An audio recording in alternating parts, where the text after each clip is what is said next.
Jika ingin menghancurkan sebuah peradaban emas, cukuplah dengan menghancurkan sejarahnya, kaburkan tokoh-tokoh nyata yang menjadi perisai sebuah kejayaan, dan ganti dengan tokoh-tokoh fiktif. Hancurkan pikiran generasi baru dengan mengklaim bahwa leluhur mereka hanyalah seorang penjahat atau seburuk-buruknya manusia. Inilah yang terjadi di masa kita, sehingga banyak di antara kita tidak mengenali lagi siapa kawan dan siapa lawan. Seperti kisah sang mujahid agung satu ini, yang mungkin baru saja kita dengar namanya. Kesatria tangguh yang menghapus kesombongan lawannya. Beliaulah sang pahlawan bagi orang-orang lemah. Sang kesatria itu bernama Hasan Agha At-Tusi. أن تكونوا شامة بين الورى فاقتفوا آثار جيل للمعالي سطرا إن أردتم أن تكونوا شامة بين الورى فاقتفوا آثار جيل للمعالي سطرا جيل زيد وأسيد ومعاذ والبراء.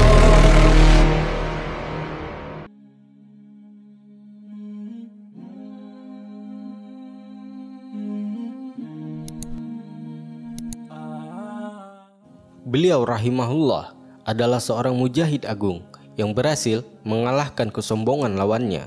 Tidak banyak yang kami dapatkan tentang biografi beliau, kecuali wafatnya, yakni pada tahun 951 Hijriah atau 1544 Masehi setelah melakukan tugas mulianya. Namun, yang lebih spektakuler adalah kiprahnya dalam sejarah perjuangan kaum muslimin yang memang pantas ditulis dengan tinta emas. Beliau adalah seorang panglima laut yang handal yang pernah terlahir di dunia ini dan seorang yang tangguh dalam membela negeri di wilayah Afrika Utara.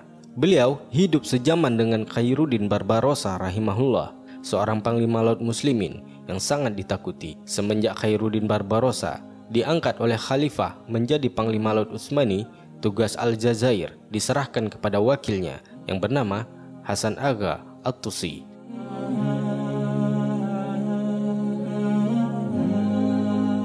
Tidak berbeda jauh dari Khairuddin, Hasan Agha juga dikenal sangat tangguh dalam mempertahankan benteng muslimin di Afrika Utara, serta mampu mengusir para penjajah seperti Spanyol dan Portugis. Hal ini menjadikan Aljazair sangat disegani, sehingga orang-orang Romawi harus meminta bantuan kepada sang raja yang dalam sejarah memiliki prestasi dan kekuatan yang besar. Ya, dialah Charles V atau mereka menyebutnya Charles Quint. Charles V memang dikenal dalam sejarah sebagai Raja Agung Romawi yang berhasil menyatukan beberapa kerajaan, sehingga orang-orang Romawi menyebutnya Kekaisaran Suci Romawi. Kiprahnya dalam sejarah tidak perlu dipertanyakan lagi, baik kekuatan ataupun dalam segi politik. Kekuasaannya yang besar inilah yang membuatnya bertekad untuk menghancurkan Aljazair. Ia sangat percaya diri akan dirinya. Hal ini tertulis dalam surat yang nanti ia kirimkan kepada sang mujahid agung Hasan Agha At-Tusi.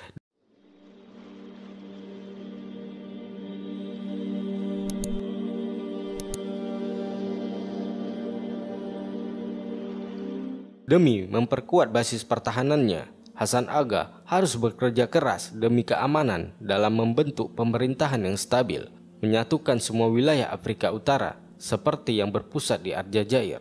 Pada bulan Jumadil Ula 949 Hijriah atau tahun 1539 Masehi, pasukan Utsmani di bawah sang panglima Hasan Agha bergerak ke Spanyol dengan 13 kapal yang membawa 1.300 personil dan berhasil menundukkan beberapa kota di sana. Sepulangnya ke Aljazair, beliau dihadang oleh pasukan Spanyol dengan jumlah yang besar. Terjadilah pertempuran yang sangat dahsyat sehingga menenggelamkan banyak kapal di antara kedua belah pihak.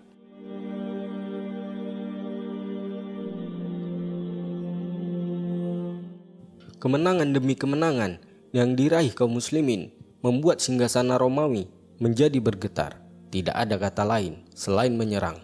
Pada tahun 1538 Masehi, Charles V pun melakukan lobi kepada rivalnya Perancis untuk menciptakan suasana tenang di Eropa, sehingga ia tidak terganggu hal lain dalam melakukan penyerangan nantinya.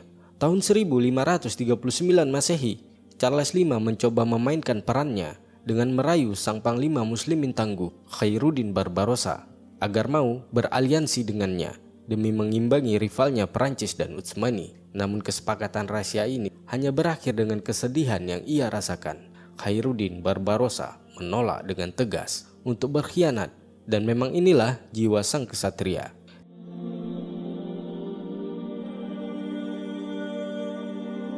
Demi menghancurkan kekuatan muslimin di Aljazair, maka Charles V pun menyiapkan pasukan besar untuk memadamkan semangat juang kaum muslimin dengan segala persiapan yang matang.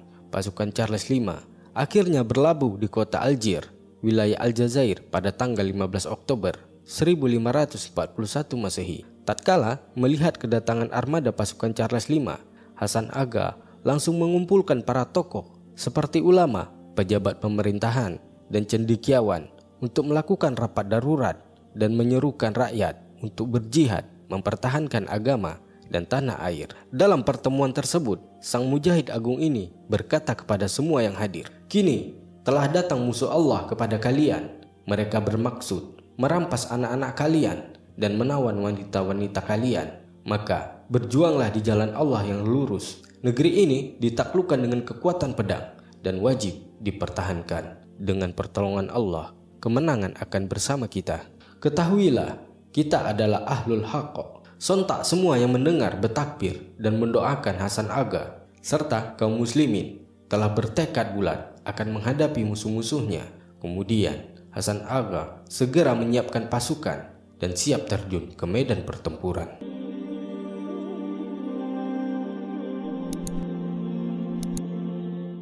Di pihak Spanyol, mereka telah siap untuk menerjang lawannya.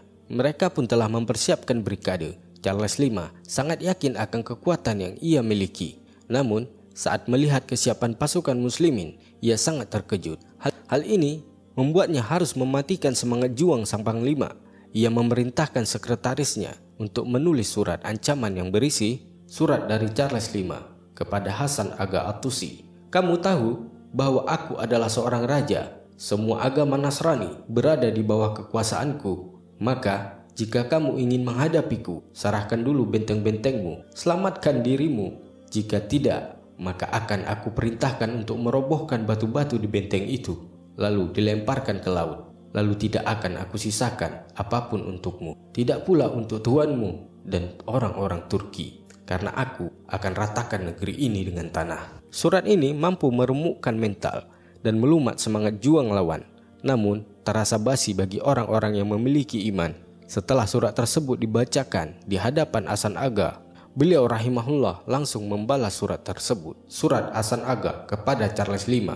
"Sesungguhnya Spanyol telah menyerang Aljazair beberapa kali, terjadi di masa Aruj, sekali di masa Khairuddin. Hasilnya tidak menghasilkan apa-apa. Sedangkan yang ketiga, ancaman serangan Charles V akan berlangsung seperti sebelumnya, insya Allah." Dalam riwayat lain, surat tersebut berbunyi, "Saya adalah pembantu Sultan Sulaiman, maka datanglah kamu ke sini dan terimalah penyerahan benteng itu. Namun, negeri ini memiliki tradisinya sendiri. Jika datang seorang musuh, maka negeri ini tidak akan menghadiahkan kepadanya kecuali kematian." Maka meletuslah sebuah pertempuran laut yang besar, pertempuran yang mengubah sejarah dunia dan jalan pikiran manusia, baik di timur dan di barat. Pertempuran antara hak dan yang batil. Kedua pasukan telah siap dengan apa yang mereka miliki. Charles Quint atau Charles V menyadari bahwa pasukan muslimin Aljazair telah bertekad untuk mempertahankan negerinya sampai titik darah penghabisan. Maka tidak mungkin baginya untuk menguasai negeri tersebut kecuali meratakannya dengan tanah. إن أردتم أن تكونوا شامة بين الورى فاقتفوا آثار جيل للمعالي سطرا. إن أردتم أن تكونوا شامة بين الورى فاقتفوا آثار جيل للمعالي سطرا. جيل زيد وحسين ومعاذ والبراء.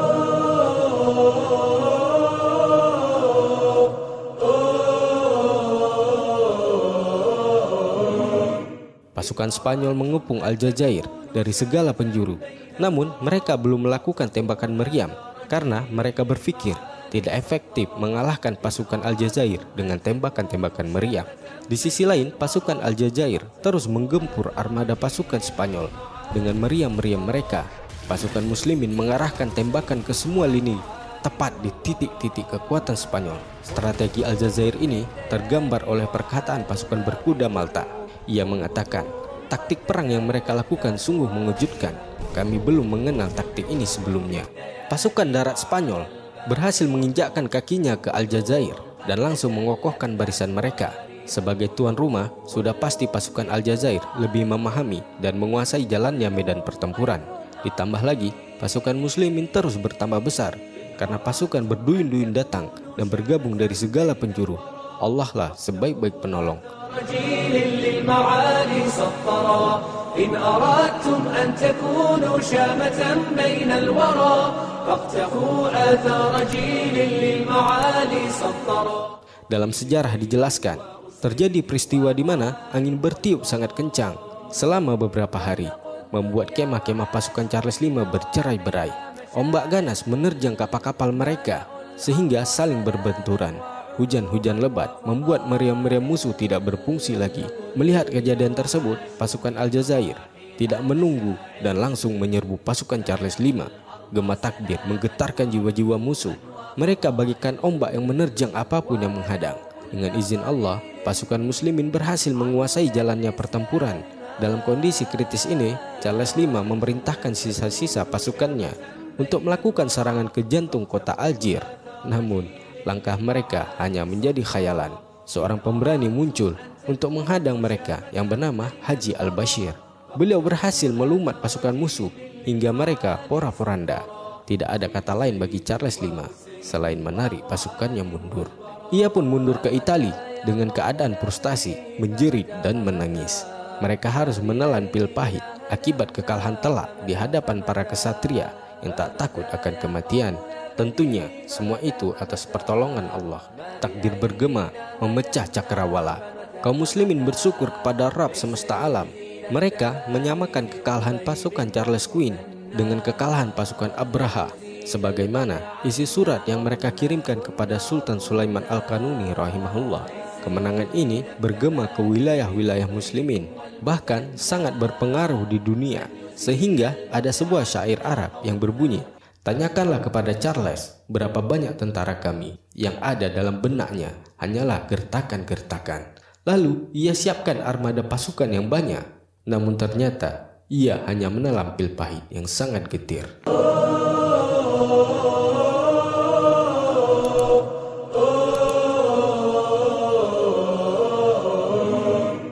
Kekalahan pasukan Charles V ini laksana petir yang menyambar seluruh Eropa. Ketangguhan sang mujahid agung Hasan Aga At-Tusi dan Khairuddin Barbarossa tergambar di benak orang-orang Eropa sebagai momok yang menakutkan dan membumbung tinggi di Eropa. Frustasi orang-orang Eropa ini tergambar secara berlebihan, sehingga jika terjadi badai atau angin ribut di lautan, maka orang-orang Eropa berkata bahwa Khairuddin Barbarossa sedang mengadu-adu lautan dan siap menenggelamkan kapal mereka. Jika terjadi kejahatan, pencurian ataupun wabah penyakit, maka orang-orang Eropa, khususnya Spanyol dan Italia, akan menyalahkan Khairuddin dan sahabat-sahabatnya. Hal ini sangat tergambar jelas melalui syair-syair mereka. Barbarossa, Barbarossa, kau pemilik semua kejahatan, tak satu pun rasa sakit dan perbuatan yang menyakitkan dan menghancurkan, kecuali sebab itu ada pada dirinya. Dia adalah perompak yang tidak ada bandingannya di dunia.